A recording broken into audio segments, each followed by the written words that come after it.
목자님을 통해서 하나님의 귀한 말씀 듣는 시간 갖도록 하겠습니다.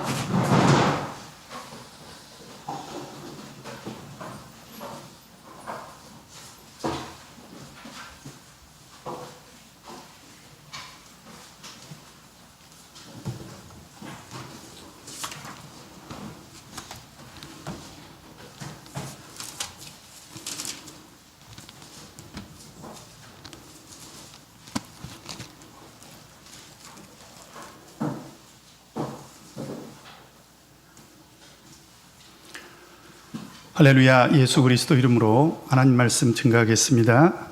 우리 먼저 하나님 말씀 요한계시록 16장 15절 말씀 찾겠습니다. 요한계시록 16장 15절 말씀 다 같이 봉독하겠습니다. 요한계시록 16장 15절 말씀입니다. 다 같이 봉독하겠습니다. 시작. 보라, 내가 도적같이 오리니 누구든지 깨어 자기 옷을 지켜 벌거벗고 다니지 아니하며 자기 부끄러움을 보이지 아니하는 자가 복이 있도다. 아멘. 오늘 이 시간에는 누가 자기 옷을 지키는 자들인가 라는 말씀의 제목으로 하나님 말씀 상고하고 같이 은혜 나누도록 하겠습니다. 우리말에 옷이 날개다 이런 말이 있습니다. 무슨 뜻인지 다 잘 아시죠? 때로는 옷이 사람을 결정한다는 것입니다. 그래서 우리 성도님들도 옷에 관심이 많으시죠? 대답을 안 하셔도 틀림없이 그럴 것입니다. 그런데 우리가 성경을 보면 하나님께서도 옷에 관심이 정말 많으십니다. 그래서 아담과 하와가 에덴 동산에서 범죄하고요, 쫓겨났지 않습니까? 그런데 하나님께서 쫓아내실 때 그냥 쫓아내신 것이 아니라 창세기 3장 21절을 보면 여호와 하나님이 아담과 그 아내를 위하여 가죽옷을 지어서 입혀주시고 쫓아내셨습니다. 여기에는 뜻이 있는 거지요. 하나님께서는 아담과 하와를 에덴 동산에서 쫓아내실 때부터 하나님의 구속의 계획을 갖고 계셨다는 거예요. 그때 입혀주신 가죽옷은 어린 양을 잡아야 마련할 수 있는 거지 않습니까?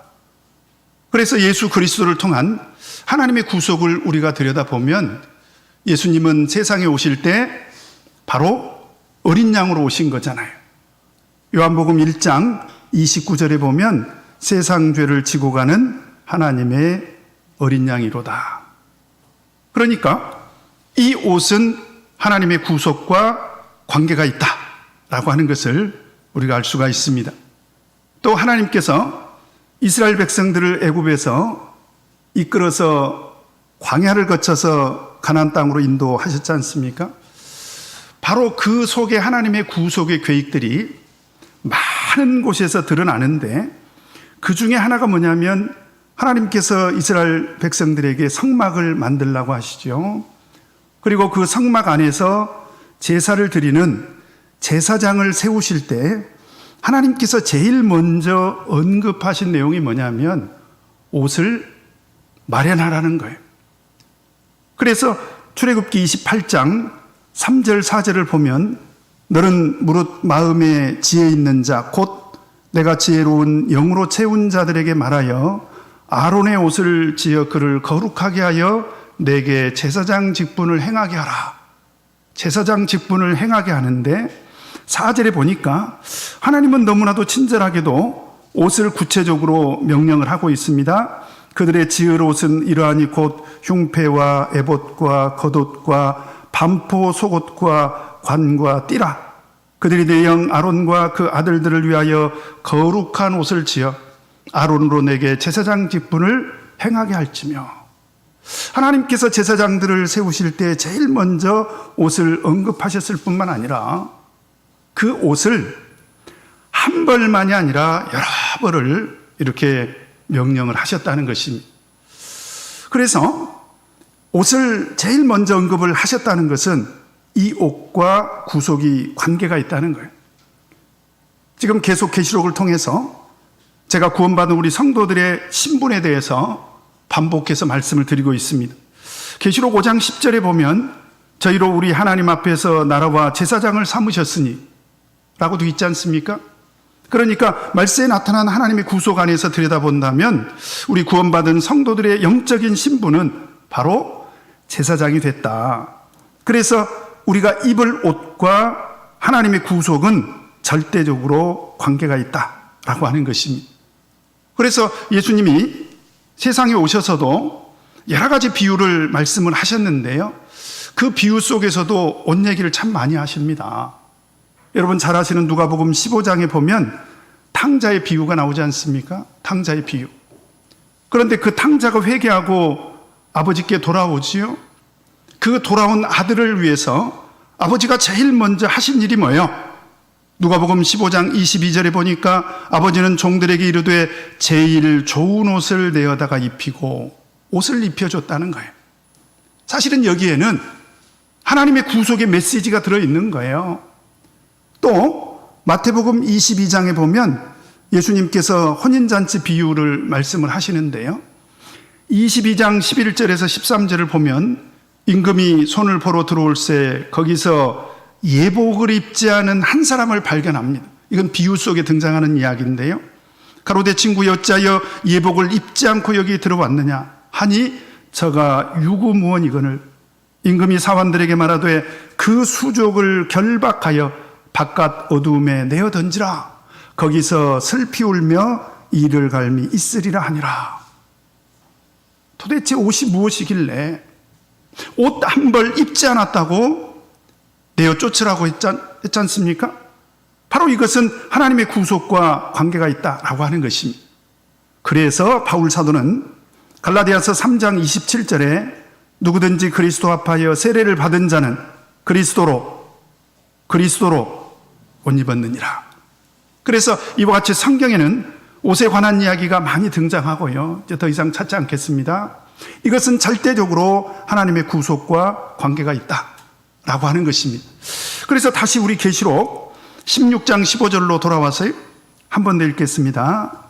뜻을 잘 생각하면서 같이 한번 읽겠습니다. 시작.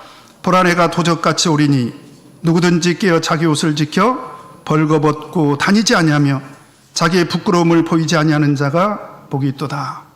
이것은 예수님께서 언젠가 도적같이 오시겠다는 거예요. 여러분, 예수님께서 다시 오실 그 날은 하나님의 진노의 큰 날과 동일한 날입니다. 틀림없지요. 그래서 하나님의 진노의 큰 날에 예수님께서 다시 오실 때까지 우리 하나님의 구속 안에 있는 우리 성도들이 반드시 해야 할 한 가지 구속의 조건이 있는데 그게 뭐냐면 자기 옷을 지켜야 된다는 거예요. 만약에 자기 옷을 지키지 못한다면 어떤 일이 벌어집니까? 자기의 부끄러움을 보이게 된다는 것입니다. 이것은 준엄하신 하나님의 심판을 피할 수 없다라고 하는 것입니다. 그래서 하나님의 구속 안에서 예수님 재림하실 때까지 하나님의 진노의 큰 날을 피할 수 있으려면 우리는 반드시 그 옷을 꼭 지켜야 된다. 이 옷은 하나님의 구속과 절대적인 관계가 있다라고 하는 것입니다. 그러면 이 옷의 정체가 뭘까요? 오늘 계시록 16장 15절에 보면 누구든지 깨어 자기 옷이라고 되어 있는데 이 옷은 헬라어로 히마티온이라고 합니다. 오늘은 원어를 몇 가지 좀 가르쳐 드릴 텐데요. 이것은 꼭 좀 기억을 했으면 좋겠어요. 따라서 해보십시다. 어렵지 않습니다. 히마티온이라는 옷이. 그러니까 이 옷을 지키라는 것입니다. 왜냐하면 하나님의 진노의 큰 날, 예수님이 재림하실 때까지 이 히마티온이라는 옷을 꼭 지키고 있어야 된다는 거예요. 그러면 이 옷의 특징이 뭘까요? 우리 계시록 4장 4절을 보니까요. 자, 우리 계시록 4장 4절을 보면 같이 한번 읽겠습니다. 시작. 또 보좌에 둘려 24보좌들이 있고 그 보좌들 위에 24장로들이 흰옷을 입고 머리에 금면류관을 쓰고 앉았더라. 우리가 계시록을 공부해 보면 3장까지는 7교회를 향한 이제 하나님의 메시지가 들어 있고요. 4장부터 말세에 나타날 하나님의 구속에 관한 스토리가 나오는데 4장과 5장은 말세에 나타날 하나님의 구속의 원형이 기록이 되어 있습니다. 건축으로 말하면 이건 설계도예요. 말세에 하나님께서 하나님의 구속을 이와 같이 실현하겠다. 그런데 그 설계도, 다시 말하면 조감도를 미리 보여주신 것인데요. 그 안에서 등장하는 24장로들이 어떤 옷을 입고 있습니까? 흰 옷을 입고 있습니다. 그런데 여러분, 계시록 4장에 등장하는 24장로들은요, 하나님의 구속 안에 있는 성도들의 영적인 신분을 말하고 있는 거예요. 그런데 이분들이 입고 있는 옷이 바로 히마티온입니다. 한 번만 더 따라서 해보십시다. 히마티온. 그래서 이 옷을 하늘나라 갈 때까지 우리가 반드시 입고 있어야 되고, 하나님의 구속 안에서는 이 옷을 입고 있는 사람들이 하나님 안에서 영적인 신분을 유지할 수 있다라고 하는 것입니다.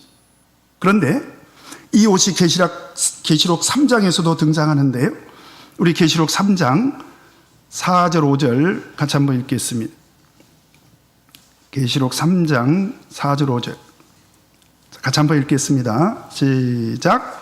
그러나 사대에 그 옷을 더럽히지 아니한 자 몇 명이 내게 있어 흰 옷을 입고 나와 함께 다니리니 그들은 합당한 자인 연고라.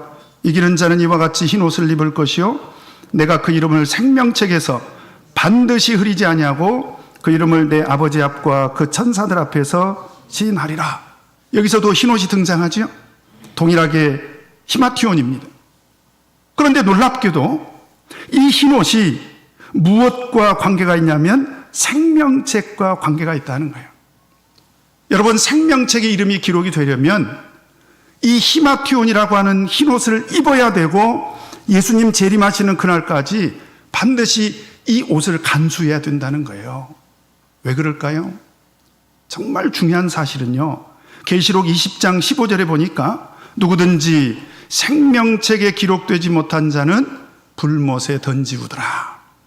예수님 다시 오실 때까지 생명책에 그 이름이 기록되지 못한 자들은 불못에 던지우게 된다는 거예요. 그러면 생명책의 이름이 기록이 되려면 히마티온이라고 하는 이 옷을 간수하고 있어야 된다는 거죠. 그 다음에 계시록 21장 27절을 보면, 자, 우리 같이 한번 찾아보도록 하겠습니다.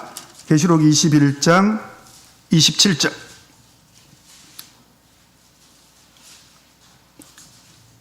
같이 한번 읽겠습니다. 시작.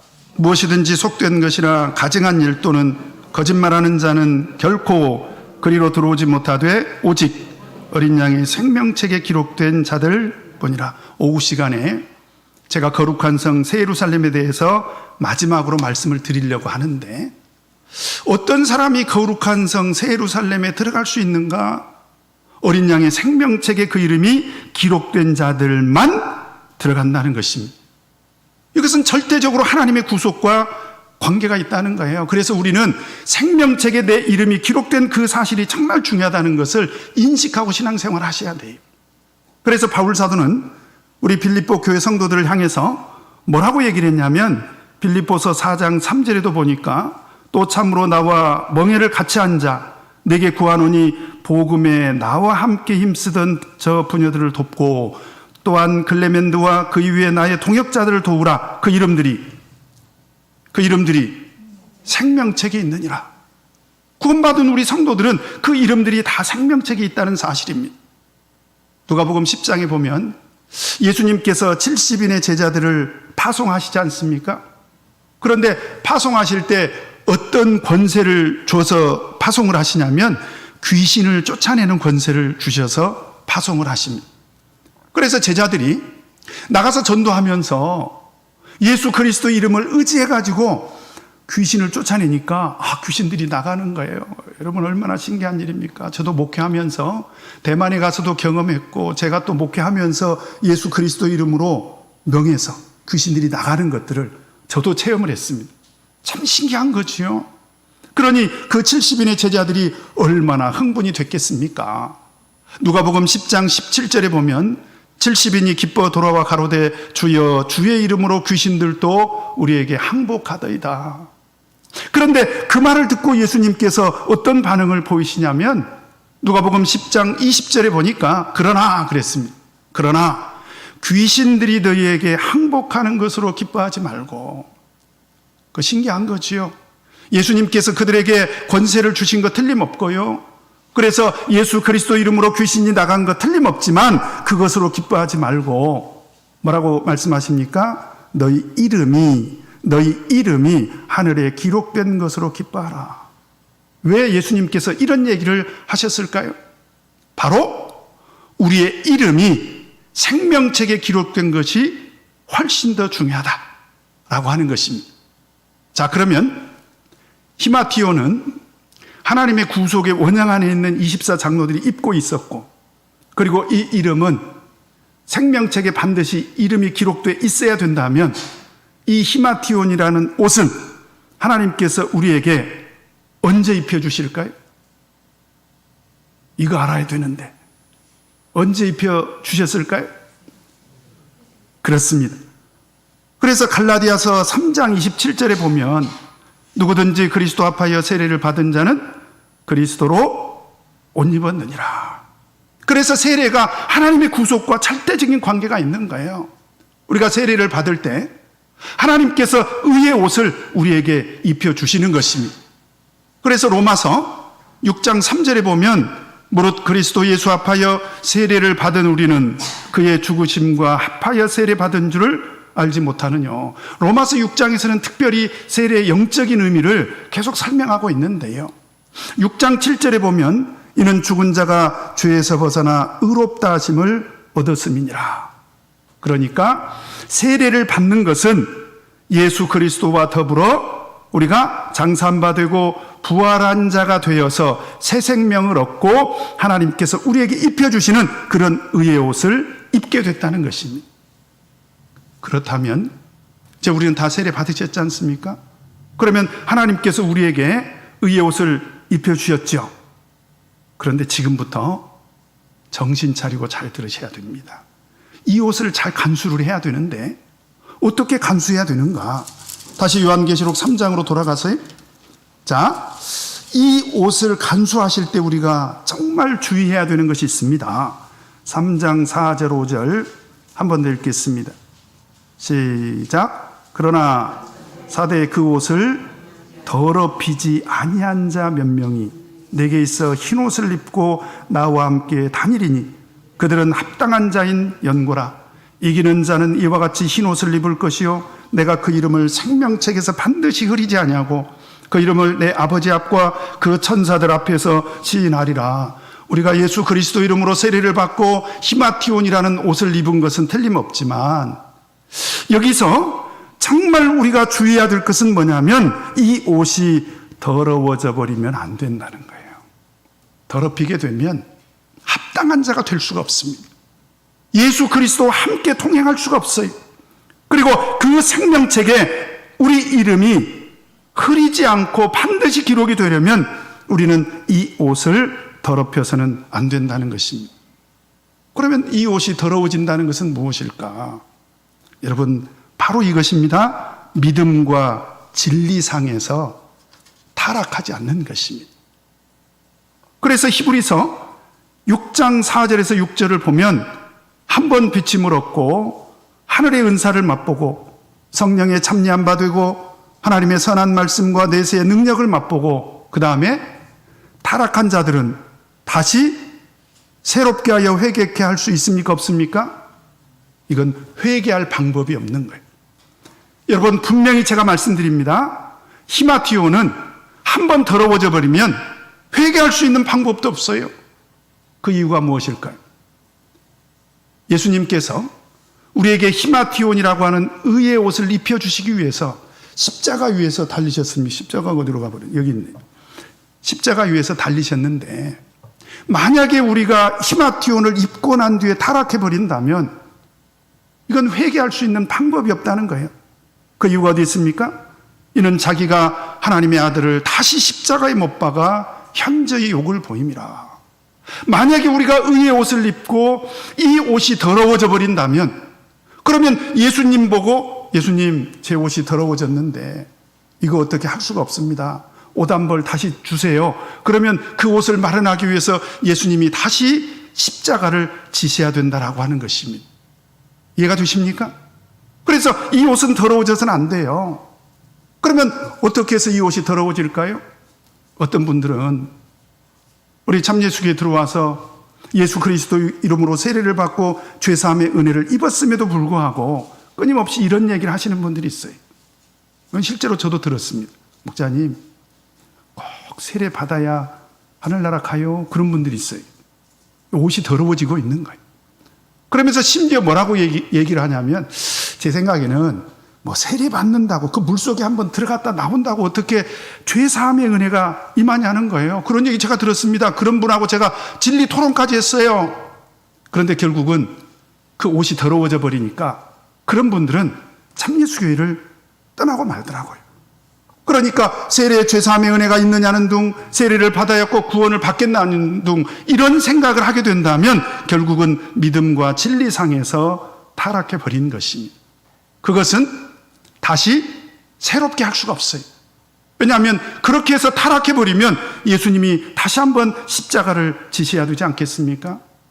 그래서 오늘 우리가 예수님 재림하시는 그날까지, 하나님의 진노의 큰 날이 오기까지 이 옷만큼은 정말 깨끗이 보존을 해야 돼요. 그래서 다시 요한계시록 16장 15절로 돌아가 보면, 바로 보라내가 도적같이 오리니 누구든지 깨어 자기 옷을 지켜 벌거벗고 다니지 아니하며 자기의 부끄러움을 보이지 아니하는 자가 복이 있도다. 이 옷을 꼭 지켜야 된다는 거예요.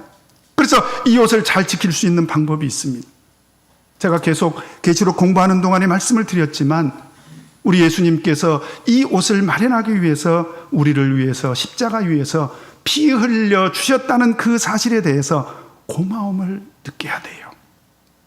에베소서 1장 7절에 보면, 우리가 그리스도 안에서 그의 은혜의 풍성함을 따라 그의 피로 말미암아 구속고 죄사함을 받게 됐는데, 그 예수님께서 나를 대신해서 십자가를 지신, 그래서 그 십자가 위에서 피 흘려 주신 그 은혜를 우리가 늘 고맙게 생각하고 신앙생활 한다면 우리는 이 옷을 이제 잘 지킬 수가 있게 되는 것입니다. 여러분, 이 옷이 지금 깨끗이 보존되어 있습니까? 그렇다면 하나님의 진노의 큰 날에 능히 설 수가 있을 것입니다. 예수님 재림하시는 그날까지 이 옷을 정말 깨끗하게 꼭 보존하시기를 간절히 바랍니다. 자, 그런데 저는 이제 오늘 구약시대 때도 하나님께서 제사장에게 에봇도 입혀주시고 겉옷도 입혀주시고 반포 속옷도 입혀주시고 그랬지 않습니까? 저는 여기에 영적인 의미가 있다고 봐요. 그래서 우리가 계시록을 보면 계시록 안에서도 하나님께서 말세에 하나님의 구속 안에 들어오는 성도들에게 옷을 또 2벌을 더 마련해 주십니다. 자, 그래서 오늘 이 시간에 제가 총 3벌의 옷을 마련을 해드릴 텐데요. 한 벌은 이미 다 준비되어 있죠. 우리 히마티온이라고 하는 이 옷을 준비하고 있는데, 또 2벌의 옷을 제가 더 마련을 해드릴 텐데, 제가 마련해 드리는 게 아니고 말세에 나타난 하나님의 구속 안에서 하나님께서 준비하신 것인데요. 우리 같이 한번 찾아보도록 하겠습니다. 두 번째로 계시록 7장 9절을 보면, 자, 우리 계시록 7장 9절 같이 한번 읽겠습니다. 계시록 7장 9절 시작. 이 일 후에 내가 보니 각 나라와 각 나라의 족속과 백성과 방언에서 아무라도 능히 셀 수 없는 큰 무리가 흰 옷을 입고 손에 종려가지를 들고 보좌 앞과 어린 양 앞에 서서, 똑같이 흰 옷이라고 번역을 했기 때문에 이 옷의 실체가 무엇인지 좀 모호하지요. 그런데 분명한 것은 일단 이 사람들이 흰 옷을 입고 등장했다는 거예요. 그러면 이 사람들의 정체가 일단 무엇입니까? 9절에 보니까 아무라도 능히 셀 수 없는 큰 무리가 등장을 해요. 그러면 우리가 요한계시록 6장 17절에 보니까 그들의 진노에 큰 날이 이르렀으니 누가 능히 서리요? 누가 능히 설 것인가? 하나님의 진노의 큰 날에 이러이러한 사람들이 능히 설 것입니다. 그 내용이 7장에 기록됐다고 했죠. 그래서 제가 이미 하나님의 입맞은 자 14만 4천은 말씀을 드렸습니다. 오늘 새벽에. 그래서 14만 4천이는 어떤 사람이냐면 말세에 나타날 하나님의 구속 안에서 1000년이라는 기간 동안 하나님께서 하나님의 종들의 이마에 성령이라고 하는 인치심을 통해서 구원하실 전체 숫자가 14만 4천입니다. 이건 완전수요. 이것을 물리적으로 우리가 해석하면 곤란하고 이건 영적으로 해석을 해야 됩니다. 그래서 14만 4천인이라는 수는 이제 완전수인데요. 문제는 1절부터 8절까지 14만 4천인에 대해서 소개를 했고 그 다음에 9절에 보니까 2일 후에 내가 보니 각 나라와 족속과 백성과 방언에서 아무라도 능히 셀 수 없는 큰 무리가 또 등장을 합니다. 이 사람들의 정체는 뭘까요? 14만 4천인과 전혀 다른 사람들일까요? 아니면 똑같은 사람들일까요? 자, 한번 질문을 하겠습니다. 이 사람들은 14만 4천인과 똑같은 사람이다. 오른손 한번 들어보시고. 아무도 안 드시네. 14만 4천인과 아무라도 능히 셀 수 없는 큰 무리는 전혀 다른 사람이다. 왼손 한번 들어보시고. 나는 모르겠다. 그러면 그냥 그대로 계셔요. 좀 쉽지 않죠? 이런 의미가 있습니다. 14만 4천이는 1000년이라는 기간 동안 하나님의 인치심의 역사 안에서 나타날 전체 수를 말하는 전체. 그리고 이 시기, 지금 계시록 7장 9절에 요한 사도에게 하나님께서 보여주는 특정한 시기가 있습니다. 그 특정한 시기에 보니까 아무라도 능히 셀 수 없는 큰 무리가 등장을 하는 거예요.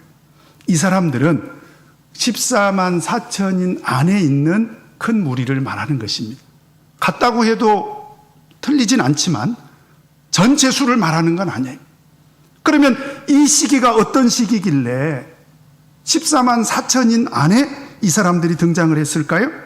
일단 우리가 주목할 것은 이 사람들이 입고 있는 옷을 우리가 주목할 필요가 있습니다.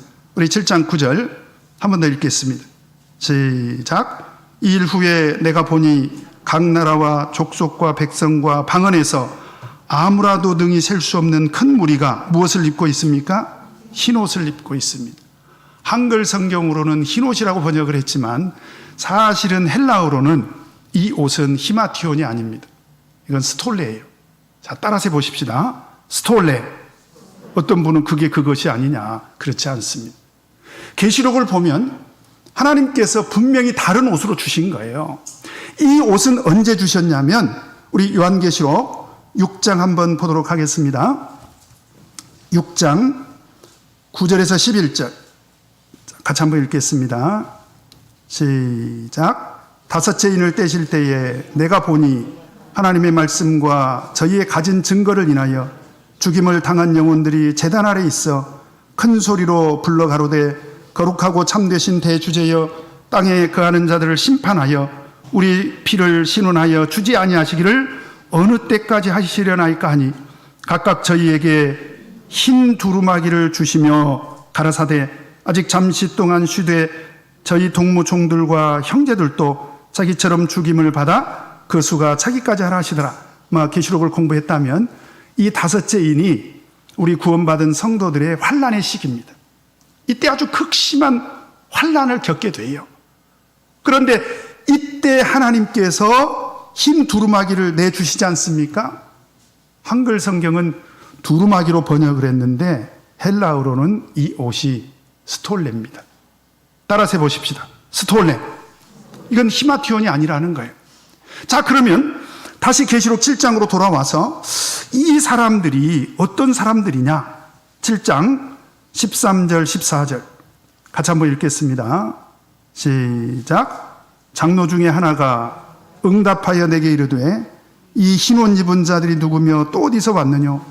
내가 가로되 내 주여 당신이 알리이다 하니 그가 나더러 이르되 이는 큰 환난에서 나오는 자들인데 어린 양의 피에 그 옷을 씻어 희게 하였느니라. 여기서도 흰 옷이 계속 등장하지 않습니까? 그런데 장로 중에 하나가 요한 사도에게 물어요. 여기 흰 옷 입은 무리들이 누군지 아냐? 그러니까 요한 사도는 알 수가 없는 거지요. 그러니까 내 주여 당신이 알리이다. 사실은 장로님이 그 요한 사도에게 답을 구하려고 물어본 것이 아니라 가르쳐 주려고 물어본 거예요. 너 흰 옷 입은 무리들이 누군지 아냐? 저는 모르겠습니다. 당신이 아시지 않습니까? 가르쳐 주세요. 그런 얘기죠.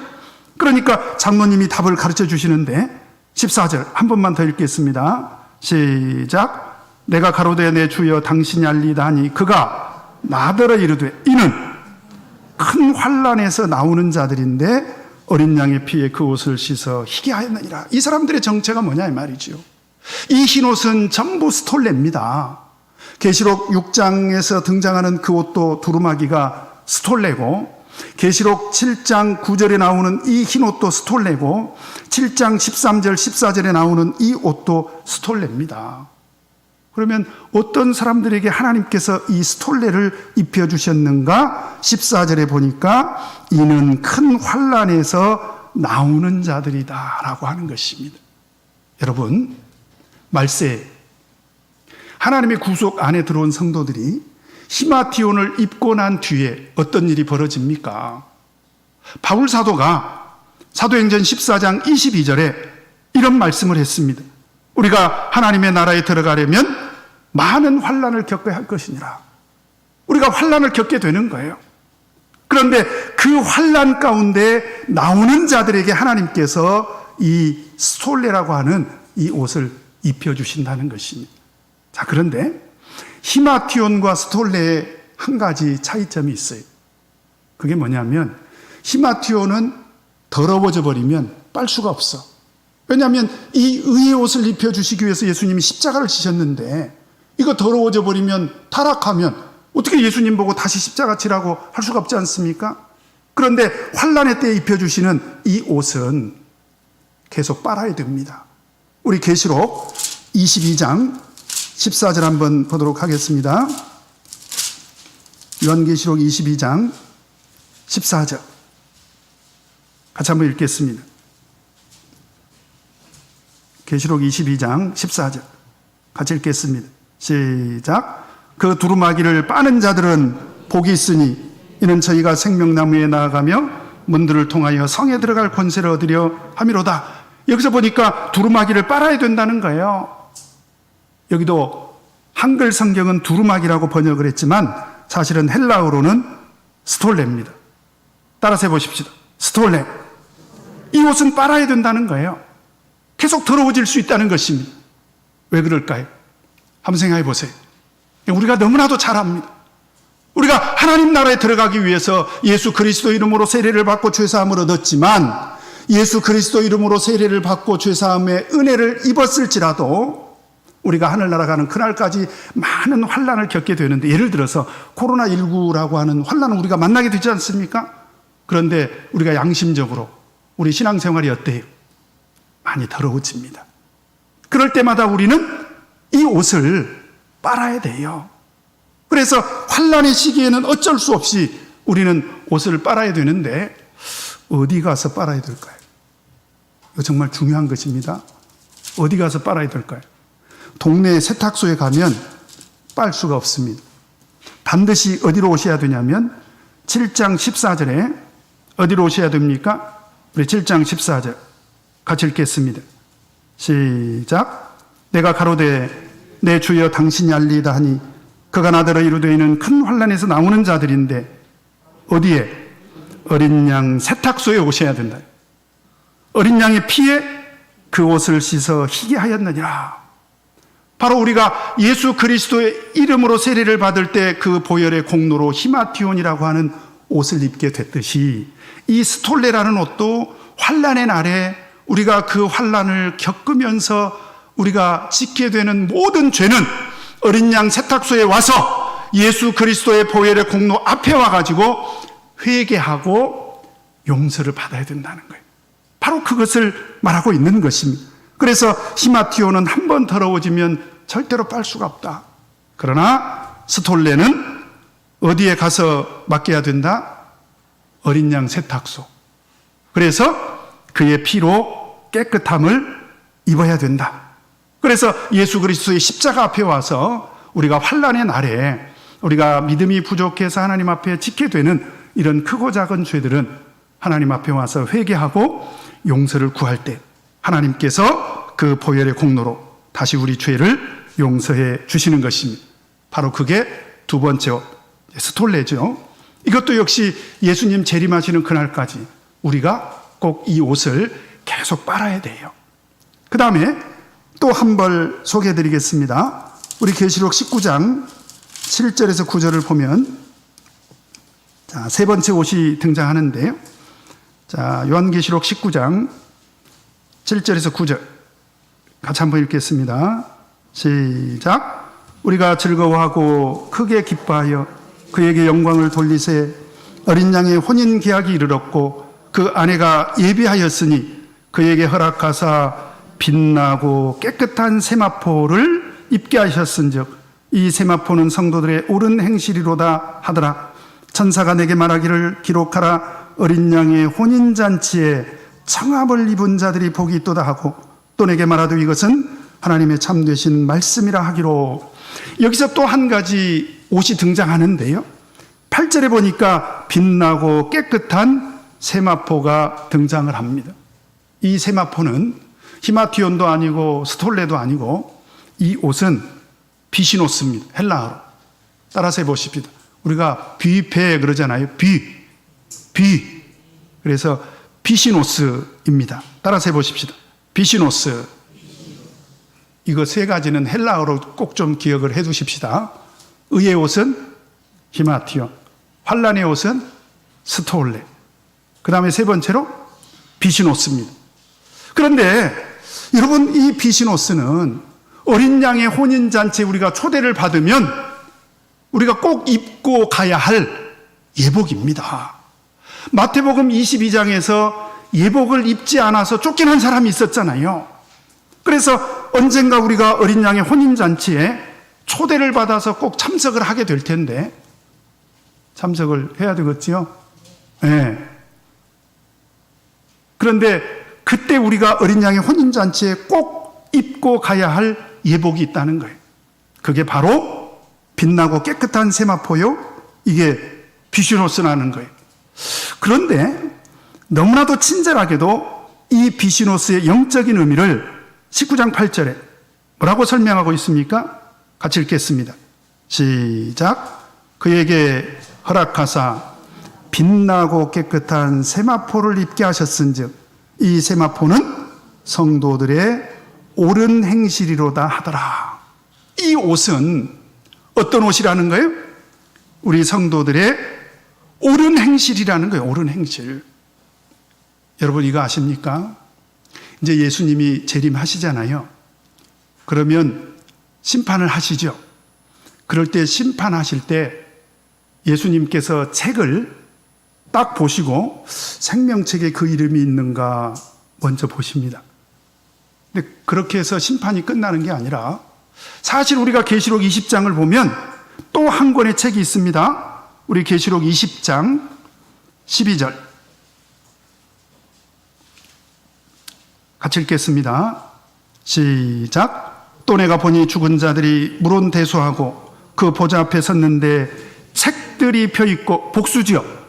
책들이 있습니다. 그 다음에 또 다른 책이 펴졌으니 곧 생명책이라. 죽은 자들이 자기 행위를 따라 책들에 기록된 대로 심판을 받으니, 여기서 분명히 생명책이라고 하는 단수가 하나 있고 책들이라고 하는 또 다른 책이 있는데 그 책들에는 무엇이 기록이 되어 있습니까? 자기 행위를 따라 책들에 기록된 대로 심판을 받게 됩니다. 그러니까 우리는 하나님 앞에 예수님 재림하셨을 때 예수님 앞에서 두 권의 책을 놓고 심판을 받게 돼요. 하나는 생명책, 그죠? 하나는 행위책입니다. 그러면 어떤 사람들은 이런 얘기를 하면 뭐라고 얘기를 하냐면, 아니 뭐 옳은 행실 이거 좋죠. 저도 옳은 행실로 살아가려고 무척 노력합니다. 그러면서 뭐라고 얘기를 하냐면 믿음의 이치를 주장을 해요. 목사님, 우리가 은혜로 구원받은 것이지 우리가 행위로 구원받은 것입니까? 성경을 알아요. 근데 제가 생각할 때는 정말 안타까운 것은 뭐냐면 이런 분들은 성경을 아는데 하나만 아는 거야. 그래서 제가 오늘 하나만 아는 것이 아니라 2개까지 가르쳐 드리겠습니다. 분명히 성경은 우리가 은혜로 구원받았다라고 이렇게 말하고 있는 것 틀림없습니다. 그래서 에베소서 2장 8절에서 9절을 보면 너희가 그 은혜를 인하여 믿음으로 말미암아 구원을 얻었나니 이것이 너희에게서 난 것이 아니요 하나님의 선물이라. 행위에서 난 것이 아니니 이는 누구든지 자랑치 못하게 함이라. 틀림없죠. 그러니까 우리가 은혜로 구원받지 행위로 구원받느냐, 어떻게 행위로 심판받냐, 이런 말을 할 수도 있다 이 말이죠. 그런데 여러분 잘 아셔야 됩니다. 왜 하나님께서 우리를 은혜로 구원해 주셨을까요? 바로 에베소서 2장 10절에 보면 우리는 그의 만드신 바라. 하나님께서 우리를 은혜로 구원해 주신 그 사실을 지금 바울 사도가 뭐라고 설명했냐면 하나님께서 우리를 새로운 피조물로 만드셨다는 거예요. 우리를 은혜로 구원하신 목적이 있다는 거예요. 그게 무엇입니까? 그리스도 예수 안에서 선한 일을 위하여 지으심을 받은 자니 이 일은 하나님이 전에 예비하사 우리로 그 가운데서 행하게 하려 하심이니라. 우리를 선한 일을 행하도록 할 목적으로 은혜로 구원해 주셨다라고 하는 사실입니다.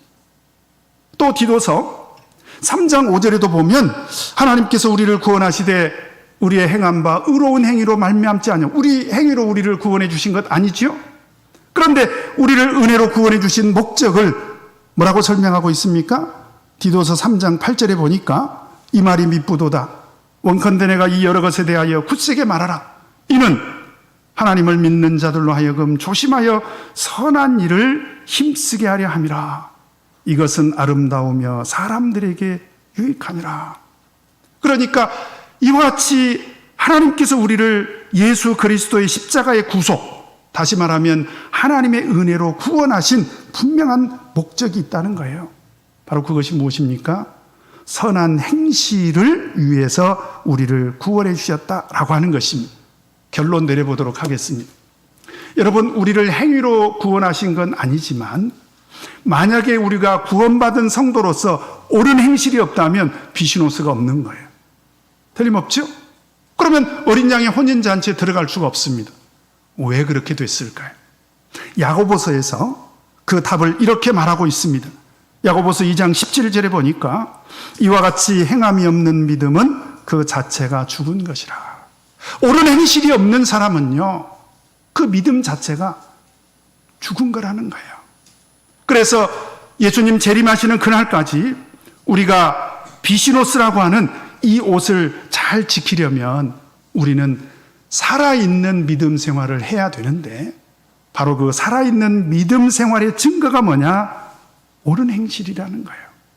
그 옳은 행실이 어린 양의 혼인잔치 때 우리의 예복이 되는 것입니다. 그래서 그 옳은 행실은 어린 양의 혼인잔치에 갔을 때 정말 빛나고 깨끗한 예복이 되는 거예요. 여기 우리 자매님들 계시는데 결혼식 때 드레스 입으셨죠? 막 더러운 거 입으셨습니까? 아주 추한 거 입으셨습니까? 그렇지 않았을 것입니다. 그래서 우리 주님께서 영광의 주님으로 오셔서 신랑 되시는 예수 그리스도와 함께 우리가 혼인잔치에 참석을 해야 되는데 우리는 어떤 옷을 입고 참석을 해야 되겠습니까? 바로 비시노스라고 하는 옳은 행실의 옷을 입고 우리는 이 혼인잔치에 꼭 참석하게 되기를 바랍니다. 그래서 이 옳은 행실은요, 예수님 재림하시는 그날까지 우리가 꼭 입어야 되는데 제가 이렇게 이제 목회를 하면서 제가 느끼는 게 있어요. 우리 성도들의 옳은 행실은 또 이것이 전도의 동력이 되기도 합니다. 틀림없는 사실이에요. 어떤 아주머니가 남편을 전도해 보려고 무척 노력을 했습니다. 근데 남편이 말을 안 들어요. 그러니까 계속 졸랐죠. 그랬더니 어느 날 남편이 관심을 보이더래요. 그래서 교회 가면 뭐 그렇게 좋은 일이 있느냐고. 그러니까 아내가 생각할 때, 이제 우리 남편이 신앙에 관심을 가졌나 보다. 그래가지고 빨리 얘기를 하죠. 교회 가면 예수 믿고 천국 갈 수 있다고. 그러니까 또 남편이 묻더래요. 그러면 그 천국에 당신도 같이 가는 거냐고. 그러니까 아내가 우리 남편이 예수 믿고 나랑 천국 가려고 하나 보다 해가지고 기분이 너무 좋아서 그럼 그랬더니 남편이 뭐라고 얘기를 하냐면 그럼 나는 안 가 그러더래요. 별로 안 웃으시네. 평소에 그 아내가 말로는 예수를 믿었다고 하지만 남편이 보기에 옳은 행실이 없었던 것입니다. 근데 저는 이런 분도 봤어요. 제가 목회하고 있을 때 어떤 장모님이 사위를 따라서 왔더라고요, 교회를. 그 사위하고 딸은 이제 우리 참예수교회 성도분들인데 그 장모님이 이제 사위를 따라서 온 거지요. 왜 제가 딸을 따라서 온 것이 아니라 사위를 따라서 왔다고 얘기를 하느냐.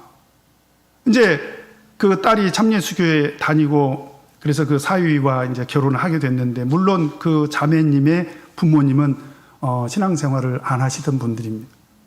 근데 결혼을 하고 사위를 보니까 사위가 너무 마음에 드는 거예요. 그래서 어쩌면 이렇게 착하고 좋은 사람이 있을 수가 있을까 보니까 예수를 믿고 있더래요. 그분들이 무슨 참예수교회를 알겠습니까? 그때 감동을 받으셔가지고 사위를 맞이한 즉시 예수를 믿기 시작했습니다. 어디에서? 장로교회를 가버린 거예요. 그러니까 이제 사위하고 딸은 참 마음이 안타까운 거지요. 그런데 그 장인 장모님은 뭐 진리에 대해서 성경에 대해서 아는 바가 없는 거예요. 그러니까 늘 기도하면서 기회를 엿보고 있었는데 그러면서 10년이 지났어요. 그런데 이 장모님이 이제 나이가 점점 들어가니까 이제 마지막 노년은 우리 딸 사위와 같이 가까운 곳에서 살아야 되겠다 하고는 어느 날 갑자기 이사를 와버린 거예요. 그래가지고 이제 그 교회까지 가려면 한 2시간 가까이 차를 타고 가야 되니까 뭐 이렇게 딸 사위 집에 가까이 온 김에 나도 너희 교회 나가야 되겠다. 참예수교회 정체도 모르고 온 거예요. 그래가지고 온 첫날 저에게 이제 그런 얘기를 하시는 거지요. 사실은 내가 참예수교회를 출석한 유일한 이유는 뭐냐? 우리 사위의 옳은 행실을 보고 왔다는 거예요. 그런데 구도자 교육을 받는 중에요. 이분이 성령을 충만하게 받으셨습니다. 그리고 세례까지 받고 지금은 정말 행복하게 신앙생활을 하고 있습니다. 어떻습니까? 우리가 비시노스라고 하는 옳은 행실의 옷을 장만하고 있으면 이와 같이 우리의 옳은 행실을 보고 전도할 수 있는 그런 기회도 하나님께서 허락해 주시더라라고 하는 것입니다. 자, 오늘 제가 3벌의 옷을 소개해 드렸습니다. 첫 번째, 히마티온. 이것은 세례를 받을 때 입혀주시는 의의 옷을 말하는 것입니다. 그 다음에 두 번째, 스톨레. 이것은 환난을 극복할 때 하나님께서 입혀주시는 그런 옷이죠. 그 다음에 세 번째, 비시노스. 이것은 어린 양의 혼인잔치 우리가 꼭 입고 갈 예복입니다. 이게 뭐라고요? 옳은 행실의 옷이다. 그래서 다시 계시록 16장 15절에 돌아와서 여기는 히마티온이라는 옷만 소개되어 있지만 사실은 우리는 스톨레와 비시노스까지 예수님 재림하시는 날까지 잘 간수를 해야 된다라고 하는 것입니다. 오나웃기는 이 3벌의 옷, 히마티온, 스톨레, 비시노스를 잘 간수해서 예수님 재림하시는 그날에 영광 중에 예수님을 맞이할 수 있게 되기를 간절히 바랍니다. 자, 우리 다 같이 묵도하시겠습니다.